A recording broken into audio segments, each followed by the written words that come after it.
are these people? Oh, okay, Ew. so I wanted to start getting into. Wow, that's a transition. So we were talking earlier a little bit about the UAW and what's been happening with that 97% of the members authorized a strike. We've been predicting that the members that the union would not go on strike across the board, that they would not put 150,000 members out on strike and give them all $500 a week strike pay. So in the lead up to this, well, actually, you know what? Before we do that, I want to start by showing the tweets that I have made over the last few weeks that show the receipts to show that, we've known for weeks that UAW President Shawn Fain was having weekly or more frequent talks with Joe Biden, and that workers need to prepare to get screwed, then gaslit the corporate media, telling everyone that it was a record-breaking win for workers. And this is based upon what happened to the UAW and the UPS and the Teamsters a couple weeks ago. All right. Then I noted that this could be also seen as a shot across the bow at UAW. Now, what had happened was the Biden administration announced that they were going to potentially offer an EV contract to the Hyundai plant in Alabama, which would have thereby been shooting revenue in the end back to Korea, where Hyundai's parent resides. And there would have been a huge outcry and uproar from the Michigan senators, which I believe are Democratic. I could be wrong. There was no way that was going to happen. So I indicated that it could be seen as a shot across the bow at UAW leadership and a clear message to the big three to get something done, but it's not looking good for the workers. Then we said, okay, that we've seen this one before because it's literally the exact same playbook that the Teamsters did, right? So 97%, remember, of UPS Teamsters had voted to authorize a strike. Did we get a strike? No, we did not. So this was on August 26th, and I tagged and I said, hey, Fight Back News, I got a question. What's the historical context here? It looks like we're being set up just like UPS Teamsters. Is the union leadership going to sell out? And if they got a 30% wage increase, but then keep the 40-hour work week, which is one of the things that they were trying to do, is cut down to a 32-hour work week, so people only have to work 4 days instead of 5. Everyone's going to run around like that's a win. A 30% wage increase over the life of a contract, right? That's not a huge win. Then we saw in WSWS, World Socialist website, they have been very skeptical of union leadership, rightfully so. Okay, saying that was in today's episode, today's issue by Jerry White, who we have issues with at times, but this was actually a really good article. And that he's adopted a militant pose to forestall an all-out rebellion by rank-and-file workers over decades of union-backed concessionary agreements. He's in discussions with the Biden admin and the auto executives over how to force workers to pay the cost of the transition to electric vehicles. So we started to see this even at the end of August. And there's the article. I tweeted that out, and I asked Misty, who was looking for stories to cover that day, well, maybe the UAW is preparing to fuck over 150,000 workers at the big three plants. Might be the story you might want to cover today. I don't know if she did. And then I reminded people, because I remembered back that we've been covering labor and UAW and strikes, and how do we miss that for quite a while? 2 years ago almost, John Deere and the UAW announced a 97% authorizing strike action. Did the workers go on strike? I believe they did, but at the same time, they called the UAW criminal scumbags. Yes, that was what the John Deere UAW members called their union leadership after the deal was signed, criminal scumbags for selling them out.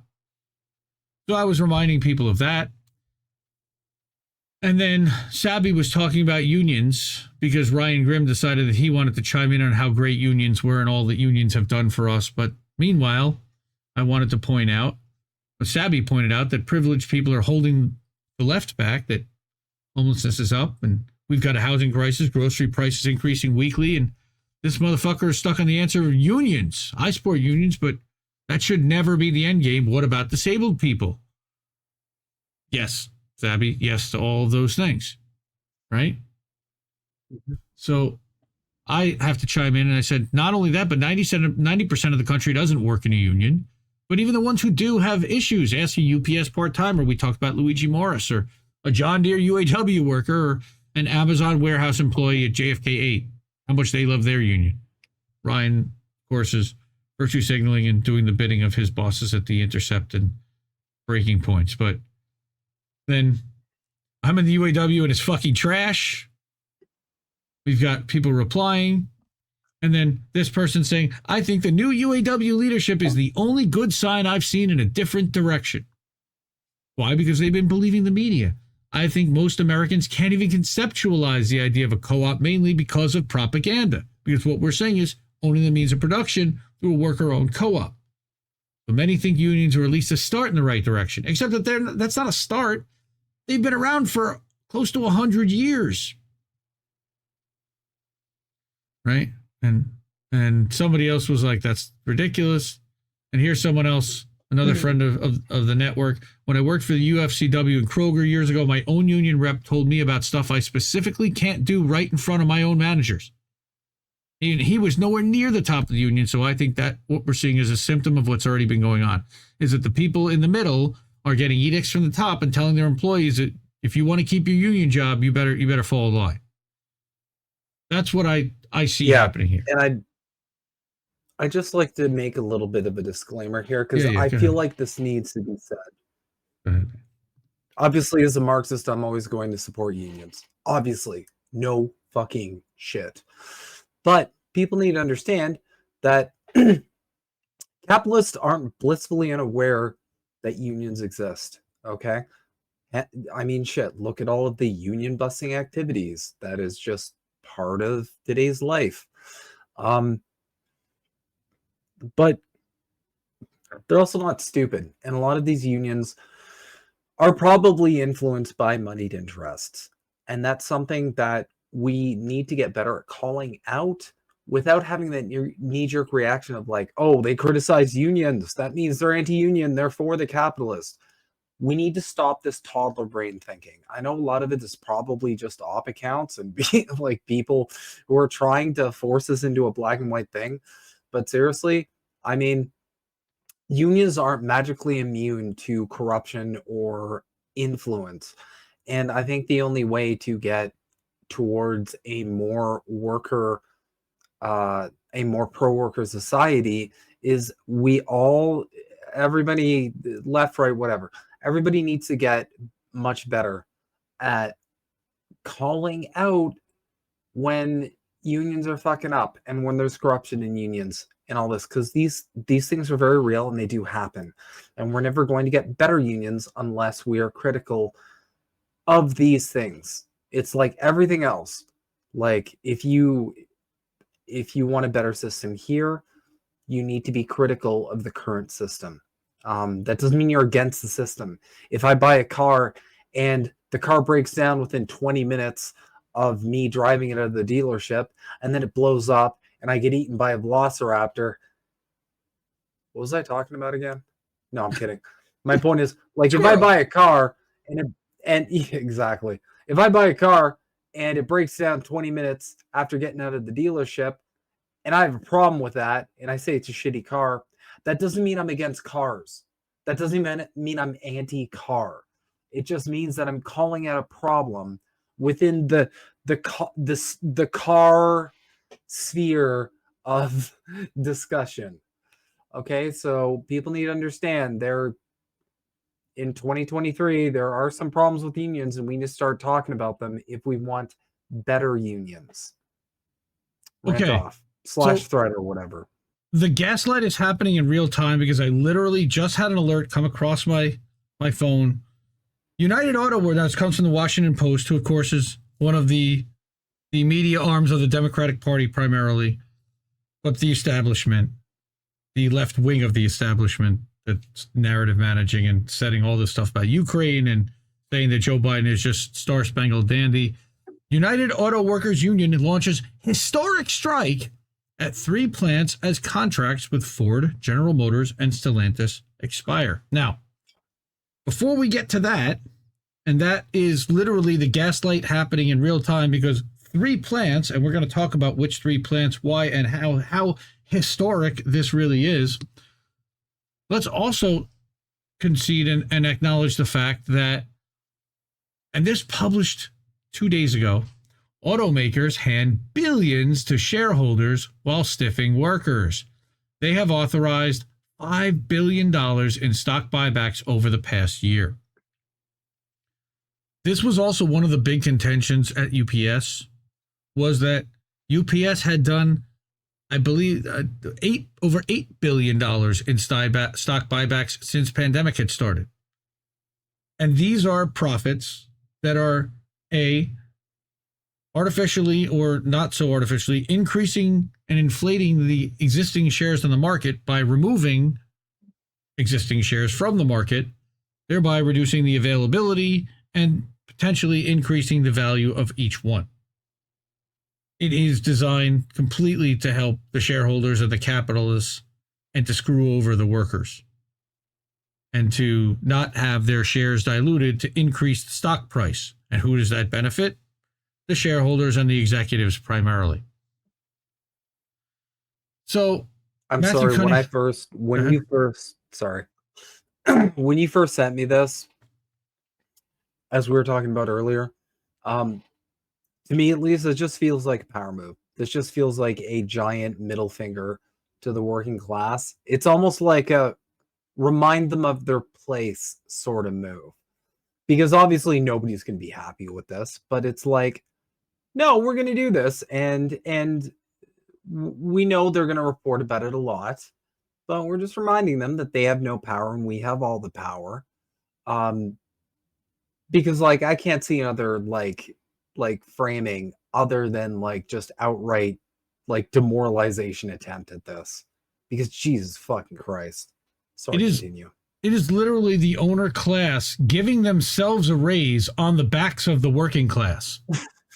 Okay, because as their share values increase, all right, and they're not giving raises or keeping up with inflation and cost of living, and then on top of that, rewarding increased productivity. Yes, productivity is at an all-time high. According to this, $21 billion in profits just in the first 6 months of 2023 between the big 3 automakers. Now, again, that's 3 big companies, GM, Ford, and Stellantis. Those are along the lines and along the same numbers as UPS, who had earned $100 billion in profits since pandemic had started. I think that and that's one company versus 3. You have a lot more competition in the automotive space. They also make, the big 3 make tanks, they make military vehicles, they make commercial equipment, whatever. And that UAW would threaten our ability to do what's right long term for the benefit of the team, but the UAW are greedy. $5 billion in stock buybacks. So that was 2 days ago as part of its efforts to force the auto companies to spend more on their workers. Like it says, UAW is taking aim at the corporation's stock buyback approach, which is great. And these guys, by the way, The Lever, founded by David Sirota, not a huge fan of David Sirota. Some of the people here I do like. Matthew Cunningham Cook happens to be a good writer. Andrew Perez, good writer. Julia Rock, she's a good writer there too. But our union proposed enhanced profit sharing formula that would provide workers $2 for every $1 million spent by Ford on stock buybacks, special dividends, and $2 for workers for $1 million. That seems proportionate. And I'd just like to remind everybody that like these people would not have a roof over their heads. They would have no food to put on their table if it weren't for the surplus value that they are enjoying from the labor of those workers. Okay? They wouldn't have anything. They're not the ones digging up the rocks in the earth. They're not the ones making the sandwiches. They're not the ones out there catching the Alaskan king crabs. They're just sitting on their asses, right? Yep. And yeah. So So again, until 1982, the U.S. had banned stock buybacks because it was literally considered market manipulation. And then all of a sudden, Reagan deregulates the market, and now it's a regular thing. For the automakers, the latest buybacks reflect an even stronger commitment to speculative payoffs for their shareholders. Like I said, they spent $484 million on stock buybacks last year. Imagine if they put that kind of money into employees, into helping attracting better talent, paying people better, training people more, and investing in American workers. Amazing. Spoiler alert, this is the funniest thing about all this. Spoiler alert, profitable. If they did all of that, yes, exactly. Thank you. You caught what I was throwing. Their profits will go through the fucking roof. And there's many studies on this. You can look them up yourself. I'll go ahead and post a couple of them later on, I think. But like, if they just like didn't adopt this whole getting blood from a stone shit that they're on, like and they have been on for a while now, they would have met their prime aims and exceeded their prime aims anyway. Such is the hubris of the capitalist class, I suppose. I don't really know why, but like, if they just invested, oh my God. And I saw that in one of our last companies too, because we did that. We made it worker first, and our profits went through the roof. And then we had an acquisition, and then the new owners came in. They're like, nah, we like the whole, like, let's like nickel and dime and like exploit the people that are actually doing all the fucking work, and let's just do that. And not only did they lose their 3 biggest clients in record time, but most of the people quit.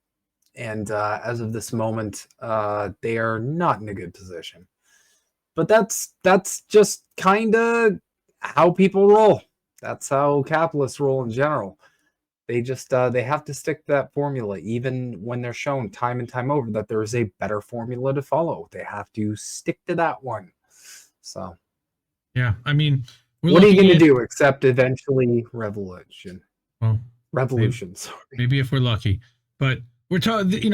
This also talks about the rise in stock buybacks and declining of organized labor, which are intricately linked. Right, that because the profits started flowing directly to the top starting in the 1980s, and all the productivity basically has kept up, but the money has flatlined. And a lot of that is that they were funneling it out the back door so that it wasn't built into the company profits at all when they were profit sharing with their employees, because they were too busy buying back the stock with those profits to be able to artificially inflate the stock price so only the wealthiest owners would benefit. But what they're talking about again was that after the 2008 financial crisis, GM filed for bankruptcy in 2009, the biggest manufacturing collapse in U.S. history, and we bailed them out, right? But then, and it had bought back $20 billion worth of stock over that time in the 80s and 90s. But then, and it stopped in about 2016. They started last year. But because these companies were too big to fail, the U.S. spent $11 billion to bail out GM. Now, in the end, GM paid back a lot of that money. Mm-hmm. Right. They agreed to that. 21,000 layoffs, a wage freeze for workers, a tiered wage system for new workers, a no-strike agreement until 2015, which they got the union to sign off on, and the transfer of retirees' healthcare and benefit costs from GM to the UAW. That was unbelievable. Yes, the UAW is paying the pensions of the former GM workers that the GM workers had profited, but the UAW is the one paying the pensions because GM couldn't afford to pay it. And it was either you guys pay it or everybody's getting zero. Union's still fighting to regain the ground they lost from these concessions. Nobody even talks about that. I'm glad they did. I said nobody, except that Matthew covered it. In 1986, they employed nearly 900,000 people, and today they only have 167,000. And they only had 4 brands then. 5. They had Chevrolet, they had Oldsmobile, they had Buick, they had Cadillac, and they had GMC. Those were their 5 brands. Now you have 4 brands, I believe. You've got Chevrolet, GMC, Buick, and Cadillac. Oldsmobile doesn't exist anymore. They had Pontiac. They got rid of Pontiac. They had Saab. They got rid of Saab in 2009. They had to shed brands. I was surprised that Pontiac stayed and not Buick. I thought they would have gotten rid of Buick instead of Pontiac. But and what a resurgence Buick got as a result. But anyway, they were talking about that UAW had 1.2 million members in 1982 when the buybacks were first legalized. Now there's only 380,000. Now, also, what happened was an infusion of foreign cars, specifically Japanese-made, but also BMW, Audi, Mercedes-Benz weren't selling nearly the number of cars in the United States that they were in 1982. I mean, you saw a tremendous amount of foreign. Toyota barely existed in 1982. So I would also say that because of the plants for Hyundai and Toyota and all of these other manufacturers that have come in and gone into non-union states like Nissan and BMW. Nissan went into Tennessee, BMW went into South Carolina, and these are all right-to-work states. So all the potential members that could be UAW members that work for other car manufacturers are not UAW members. So that's a little bit of a skew there, honestly. And maybe because they're not automotive people, they don't know that. I know my car history because I came from the car business. But the recent buyback spree comes on top of extraordinary dividend payments made by the big 3 over the past year. So Ford, unprecedented $2.6 billion special dividend in February. A special dividend is a one-time payout to all of its shareholders of whatever that money is, outside, in addition to the quarterly dividend that goes out. There you go, on top of its quarterly dividend of $600 million. All right, that's because they're sitting on so much cash, and they don't want to give it away to their employees. They're going to give it away to the people that invested and give that back as a dividend. All told, they spent over $4.3 billion on dividends. I mean, just the numbers are exorbitant. All right, it's literally just all a bunch of vultures just surround a carcass, and the carcass is the working class. I hate it here. Yeah, we'll link this article in the description, but while the big 3 executives and shareholders got rich, UAW members got left behind, Sean Fain said in a video update to members last week. Great, that's awesome messaging. A newly hired auto worker at the big 3 today makes less than what they made in 2007 when you account for inflation. Meanwhile, car sales are down while big profits are way up.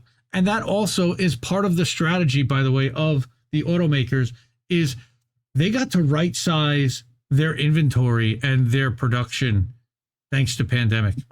It's one of the things that happened in the Great Reset was you don't see massive inventories and massive volumes of vehicles sitting on lots anymore.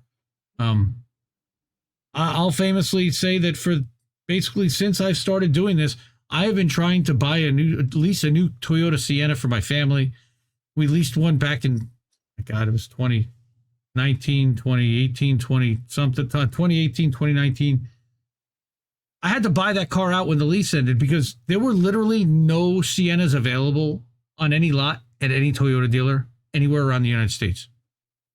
And if you wanted to get one, you had to place an order for one that hadn't even produced yet at the factory in Japan, and wait months for it to ship over here on a boat, assemble at a plant in Kentucky, and then be delivered to your dealership where you were going to pay thousands over sticker price and a ridiculous lease rate. They were talking about leasing Toyota Siennas that go for $500 a month for over $1,000 a month.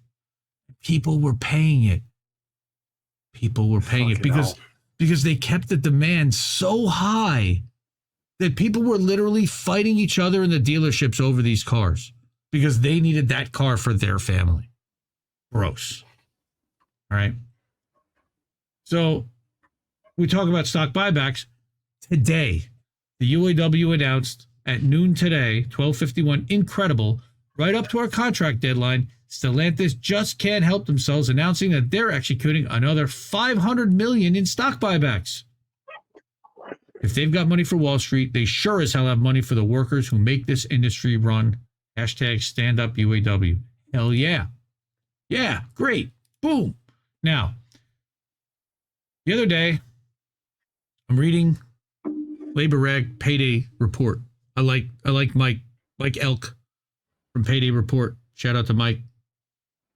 He is an independent, and he covers workers organizing. He's covered the SAG-AFTRA strike, gone out to the picket line to talk to workers.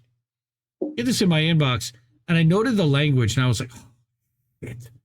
First of all, Strike Buster Bernie is now showing up at a rally with the union. Anytime they send Bernie in, it's over. And I've been saying that for 2 years, and nobody wants to listen.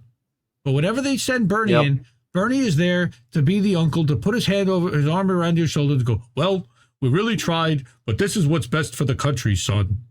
And that's what I feel like Bernie's role has been with big labor, because they love him. That's what Bernie's role's been from. I'm sorry, I'm just going to be the one to say, I'll just rip the Band-Aid off. People can get triggered, whatever. I'll laugh at you if you do. That's been Bernie's role from day one. I'm sorry. Like, it's just, this is like, if people don't see the writing on the wall from by now, like, I don't know what to tell them. I don't know how to help these people. Now, this is tomorrow morning. They're supposed to be having this rally in Detroit. This will help the UAW rally public support as it appears very likely, in quotes, that the union will strike this week. When I saw very likely, I knew that it was never going to happen. Not the way that they say that it was going to happen. So then we have flowery language. Because you never... Why would they say that? You never put that out there. Why would you ever say very likely? Like, if you're in a conversation and it's like, are you coming to the party? If you're introvert like myself, and you're like, yeah, maybe. Yeah, it's quite possible. Anything other than just, yes, I will be there, you're essentially signaling, there's a chance that it's going to be a no, but I can also kind of get out of it because I'm going to show interest. That's all this is. It wouldn't be very likely. It would be a fucking yes if this was going to be a definitive, like, move forward action. Right. And then, so this is the article that it was in. In an online town hall, he said the union would engage in a series of targeted strikes at certain employers. Yeah, that was yesterday. And I'm like, oh, this is bad. This is bad. Instead of striking at all three at the same time, the UAW will instead target specific locals. The union said it would begin informing UAW locals of when they will go on strike tonight at 10 p.m. Again, this is Thursday night that we're recording. This is going to create confusion for the companies. It's going to keep them guessing what might happen next. He's playing 3D checkers, right? We're going to hit him. We're going to hit where we need to hit. And where we need to hit, we're going to hit to move mountains. Very tough kind of flowery language, right? So somebody sees this and says, okay, Sean, we wanted to stand up. You back down. Strategic strike will not work. This is a game that you're playing with our lives. Here in Indiana, if you wanted to hurt the GM pocketbook, you'd shut down the Fort Wayne assembly plant, not the Marion stamping plant, where they, by the way, have been stockpiling inventory to expect that the workers were going to go on strike to not impact GM, would you believe? All right. This is a bunch of BS and you know it. Stop acting like you care about auto workers' families. You're just as bad as the big three, maybe worse. At least with them, we know that they're about profits. Right. Right. So Fort Wayne has been down multiple times. They were just down the other week. GM stopped production multiple times this year due to too much supply. GM moneymakers are Flint, Arlington, Kentucky, Fort Wayne. All right. The HD plant in Arlington should be no-brainers, right? So somebody else deleted that post and said that we're still waiting on our unemployment from the shutdown in April. Isn't that nice? So Mariah Bigelow, thank you, Mariah, for being publicly and speaking out publicly against this. On top of the fact that they're pointing out the CEO compensation has grown almost 1,000% since 1978. Well, of course, we know that wages have basically been stagnant. So tonight, showing up in my inbox, UAW to only strike at 3 non-strategic plants. Fuck. Wait, what? Thanks, Sean. Goofball. A few minutes ago, Galaxy. UAW President Sean Fain announced the union would only strike at 3 non-strategic plants beginning tonight. Tonight, for the first time in history, we will strike all 3 of the big 3 at once. If you don't see that this is a media sell job being presented that they're going to end up selling as a historic contract because they signed it with all 3 automakers when they've never done that simultaneously before, ask yourself, years from now when this agreement expires and we have the brinksmanship coming up to the fact again that all 3 are going to expire simultaneously, do you think this is going to be used for workers or against workers? Jesus Christ. Instead of striking at strategic parts markers that could force multiple plants to shut down, the UAW decided to strike at 3 plants that make some of the least popular cars in each of the big 3 chain. The Toledo Jeep Wrangler final assembly plant, the Michigan assembly plant, which makes Broncos and Rangers, and the Wentzville, Missouri plant, which nobody was talking about, which makes Broncos and second-tier trucks. But that can't be right. GM doesn't make Broncos. Ford makes Broncos. They meant a different. They meant I can't think of the Canyons maybe, or one of the smaller pickup. With the union striking plants of little strategic significance to begin, it's unclear if the UAW will move to strike at more strategic plants that make auto parts used by multiple plants. I think what they're trying to do is, again, send a shot across the bow. Say, look, we'll strike at these unnecessary plants. Make our deal. Concede to our wishes and, be ashamed if some of those other things happen. Because it's up to you if you want to make it happen. They're just slow rolling this. But it is unclear why the UAW decided not to target more strategic plants. The Biden administration has applied enormous pressure to both the union and the automakers to settle the deal, which we've been documenting here. Again, shout out to Mike Elk for covering this at Payday Report. We covered all the things that I had talked about with this. Stay tuned.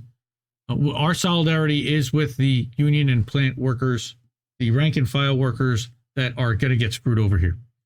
That is my feeling that, and it's the writing is on the wall, that these guys are going to get shafted, that Sean Fain will be just fine. My feeling is also that they don't want to, strike 150,000 employees for multiple reasons.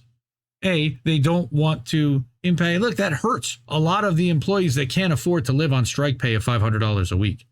They don't want to have to put 150,000 people on $500 a week that make a whole lot more than that right now. That's going to be a big problem, even at strike level pay. I think that this is brinksmanship, but they've already now set a red line, allowed GM to cross it, and are now making a new red line. And when that happens, your negotiation power is completely out the window. If they had shut down all 150,000 and GM can't, and all 3 automakers can't operate until they turn back on, that would have been the most powerful move. And I think it could have happened by the end of this weekend at the latest. Because the minute that money train stops rolling in, all the executives then are fearing for their jobs. And right now, the executives are not fearing for their jobs.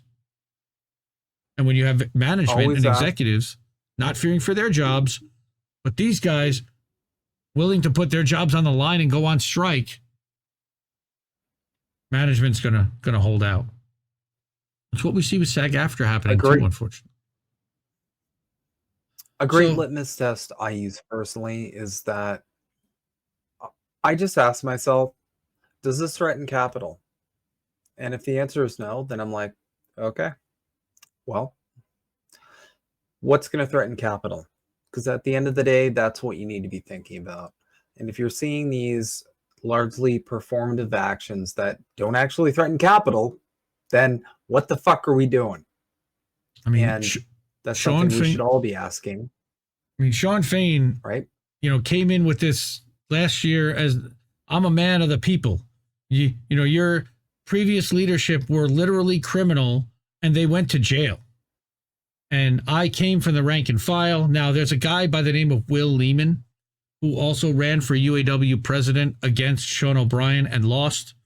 He was supported by the World Socialist website, and I think he only got about 25% of the vote from the rank and file. He did not have a lot of the support from the union leadership and leadership and executives, and still got a substantial portion of the vote because people were so upset with the current leadership structure. I also wanted to mention one other thing about unions. You were talking about how you're a big believer and supporter in unions, but that they're capitalistic in nature. Also, that they are top down and mimic a corporate structure in many ways, so that you have a situation where the people at the top could potentially be paid a substantial amount more than the people at the bottom, if at all, if the people at the bottom are getting paid at all, which will further create resentment. And remember, there's no war but class war. Yep.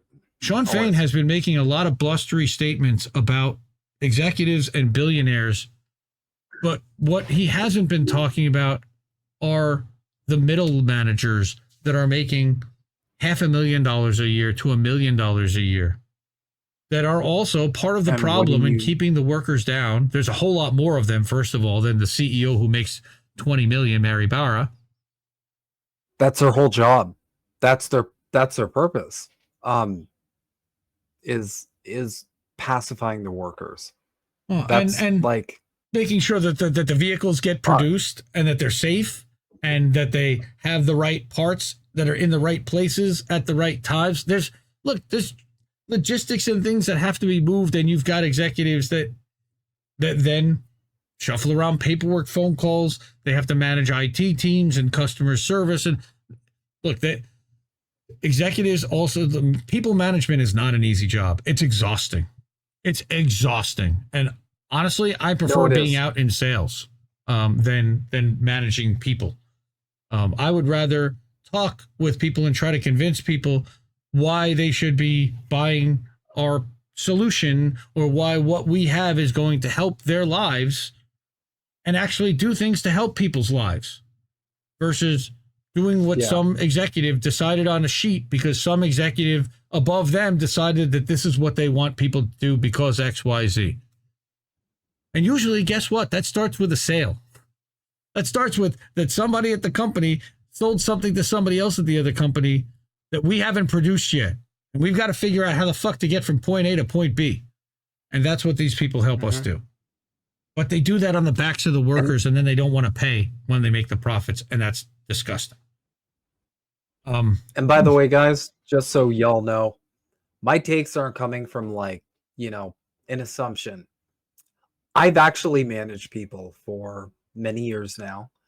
And in every single role I've had, from the top down, part of my job has been getting workers to feel way better about essentially getting screwed. That's at least been part of every job I've had managing people. When they complain about compensation, you have to have a conversation about that. You have to, you have to produce a result for your boss. When they're complaining about not advancing, or that there's too much of a workload, or that they're not hitting their numbers because their numbers aren't realistic. Well, all of their metrics, KPIs, whatever you call them, are tied into productivity and ultimately profit. But it's not tied to productivity. It's just to profit, and not even because what they do is they artificially reduce their profits by buying back the stock. And they artificially increase the stock price again, which only helps the shareholders.